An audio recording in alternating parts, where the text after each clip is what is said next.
Bonjour à tous, j'espère que vous allez bien. Moi, ça va très bien. Euh, Là, j'ai l'impression en fait de jouer le rôle de Richard, qui est un youtubeur beauté. Je vous invite à aller voir sa chaîne, qui est très bien. Mais en tout cas, j'espère vraiment, et là c'est sincère, que vous allez bien. Donc aujourd'hui, je voudrais faire une vidéo ciblée pour les débutants, si vous êtes vraiment débutant. Donc dans le tarot, ce sera sur le tarot. Donc moi, mon conseil, c'est quoi? Mon conseil, c'est de prendre un jeu qui vous intéresse vraiment, mais en tant que débutant, vous ne devriez pas prendre des tarots de Marseille. Pourquoi? Imaginons que je prenne un tarot de Marseille et un tarot de tradition Rider-Waite. Prenons par exemple la carte du 2 d'épée. Non, on va prendre la carte du 3 d'épée, ça sera plus visuellement plus parlant. Vous avez dans le tarot de Marseille 3 épées, entrecroisées ou bien 3 épées côte à côte, ça dépend quel jeu de Marseille vous prenez. Et vous avez dans le tarot du Rider-Waite un cœur transpercé de 3 épées. Donc, laquelle de ces cartes vous parle de rupture amoureuse, de chagrin d'amour? Et bien évidemment, le Rider-Waite. C'est pour ça que si vous êtes vraiment débutante, je vous conseille de prendre un style Rider-Waite. Voilà. Concernant en plus les Rider-Waite, ce qui est bien, c'est qu'il y a beaucoup plus de choix. Par exemple, je vous explique. Vous aimez un petit peu, on va dire, parce que je regarde en même temps ma collection, vous aimez les vampires, par exemple. Vous pouvez très bien prendre un tarot sur le thème des vampires, qui est un Rider-Waite, par exemple. Vous aimez bien Alice au Pays des Merveilles, comme moi. Vous pouvez prendre sur le thème d'Alice au Pays des Merveilles. Il y a plein. En fait, ce qui est bien avec le Rider-Waite, c'est qu'il y a plein de déclinaisons sur le style que vous aimez, sur vos énergies du moment.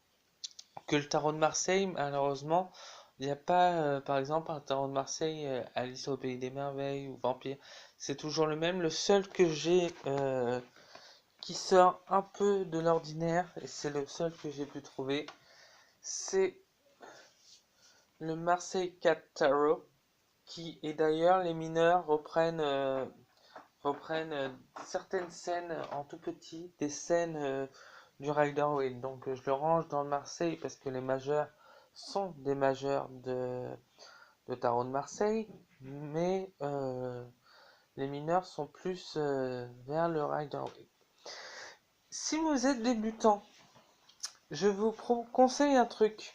Alors que vous soyez débutant ou chevronné, hein, peu importe.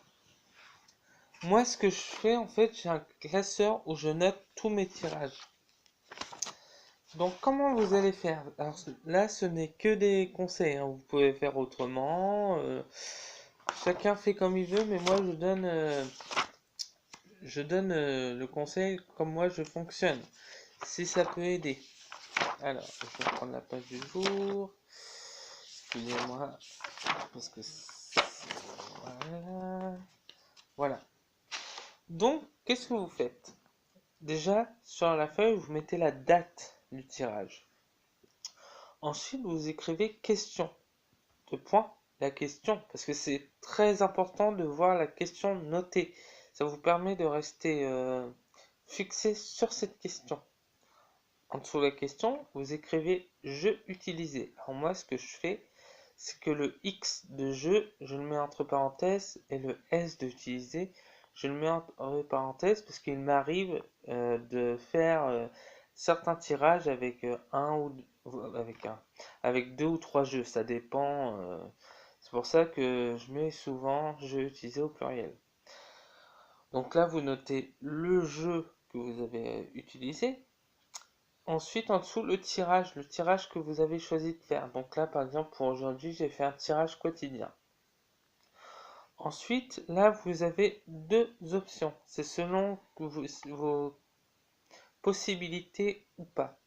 Soit vous dessinez, je vais essayer de vous faire voir la feuille, ce sera plus parlant. Soit vous dessinez le tirage, comme ici, ou soit tout simplement, si vous êtes un peu plus... c'est pas prérogatif, hein, mais si vous êtes un peu plus riche, on va dire, vous pouvez directement imprimer une photo du tirage et la coller sur la feuille. Ensuite, ce que vous faites, vous reprenez chaque, chaque étape du tirage. Donc là, par exemple, 1, le travail. Donc c'est la carte du set de coupe qui est sortie. J'ai écrit set de coupe. Par contre, set de coupe, je l'ai mis en couleur. Ou alors, vous pouvez stabiloter. Pourquoi? Parce que ça va vous permettre de rester concentré sur la carte et il y aura plus d'informations qui va venir si vous faites de façon intuitive. Après, vous mettez vos messages selon si vous utilisez le livre ou bien si c'est intuitif, etc., etc. Mais c'est très important de mettre le nom de la carte en une couleur ou stabiloté, parce que là, par exemple, j'ai un peu divulgué ma vie, mais l'aboutissement, cavalier de bâton. Cavalier de bâton, pour moi, qu'est-ce que ça veut dire? J'ai un peu de mal avec les cartes de cours.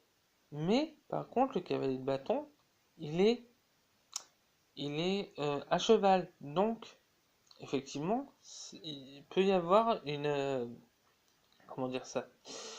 Une image de voyage. Et en ce moment, je suis en train de voir pour repartir à Lourdes. Donc, c'est aussi le fait de voir, d'être fixé sur ça. Et ça, il peut aussi arriver qu'en pleine journée, vous vous dites ah, mais oui, c'est vrai, cette carte, elle dit ça, mais j'ai pas pensé quand je faisais le tirage. Et bah, ça, vous prenez un petit carnet, vous notez le nom de la carte, vous notez et vous rajoutez le soir, pardon, sur la feuille.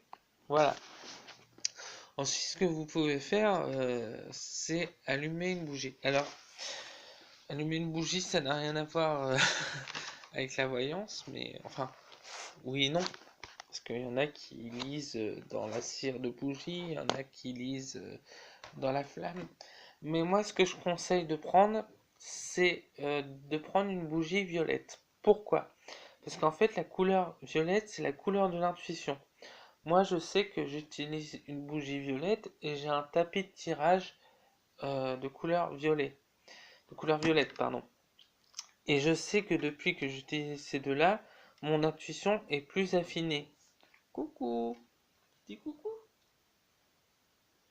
C'est Shaki. Donc, mon intuition est plus affinée et j'arrive plus à me concentrer. Voilà. Donc, écoutez, je vous remercie de m'avoir écouté et j'espère que ça vous aura aidé ce que j'ai dit.